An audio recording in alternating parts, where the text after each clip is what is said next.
নিষিদ্ধ সংগঠনগুলো যেখানে বাংলাদেশকে অস্থিতিশীল করার জন্য চেষ্টা করছে, আমরা ইসলামী ব্যাংকের সচেতন গ্রাহকরা এবং আইন শৃঙ্খলা রক্ষাকারী বাহিনী যখন এই সমস্ত বেশিবাদকে রোখার জন্য সরকারের সাথে কাঁধে কাঁধ মিলিয়ে রাষ্ট্রকে পাহারা দেওয়ার কথা, সেই সময় সরকার আমাদেরকে ইসলামী ব্যাংকের সামনে আমাদেরকে এখানে ব্যস্ত রেখে আওয়ামী লীগের মতো একটি নিষিদ্ধ সংগঠন জায়গায় জায়গায় মিছিল করার সাহস পাচ্ছে। আমরা মনে করি এটা একটা সরকারের বিরুদ্ধে তারা একটা ষড়যন্ত্র করে যাচ্ছে। আমরা সরকারকে বলতে চাচ্ছি, আরবি মহররম মাস কিন্তু শুরু হয়ে গিয়েছে।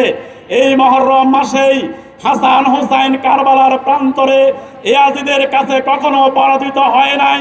সেই মহররম মাস কিন্তু চলছে। সুতরাং আপনারা যারা ইসলামের মতো ইয়াজিদ বাহিনীকে রক্ষা করার চেষ্টা করছেন, আপনারা এই হাসান হোসেনের মতো যেই সমস্ত ইসলামী ব্যাংকের গ্রাহকরা অটল অক্ষুণ্ণ রেখে আন্দোলন চালিয়ে যাচ্ছে, তাদের কাছে আপনারা পরাজিত হতে বাধ্য হবেন ইনশাআল্লাহ। সবাই আরো বলতে চাচ্ছি, ধাপে ধাপে আমরা জুনের 1 তারিখ থেকে কর্মসূচি শুরু করেছি, কিন্তু এই কর্মসূচি সরকারকে হুঁশিয়ার করে দিতে চাচ্ছি, জুলাই কিন্তু আবার এগিয়ে আসছে।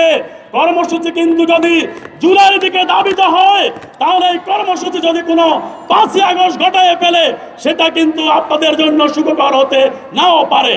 ইতিমধ্যে বাংলাদেশকে নিয়ে দেশের ভিতরে যেখানে ছাত্রলীগ, যুবলীগ, নিষিদ্ধ সংগঠনগুলো যেখানে বাংলাদেশকে অস্থিতিশীল করার জন্য চেষ্টা করছে, আমরা ইসলামী ব্যাংকের সচেতন গ্রাহকরা এবং আইন শৃঙ্খলা রক্ষাকারী বাহিনী যখন এই সমস্ত বেশিবাদকে রোখার জন্য আমরা দেশ সরকারের সাথে কাঁধে কাঁধ মিলিয়ে রাষ্ট্রকে পাহারা দেওয়ার কথা, সেই সময় সরকার আমাদেরকে এখানে বাংলাদেশ ব্যাংক, ইসলামী ব্যাংকের সামনে আমাদেরকে এখানে ব্যস্ত রেখে ওইদিকে আমরা আওয়ামী লীগের মতো একটি নিষিদ্ধ সংগঠন জায়গায় জায়গায় মিছিল করার সাহস পাচ্ছে।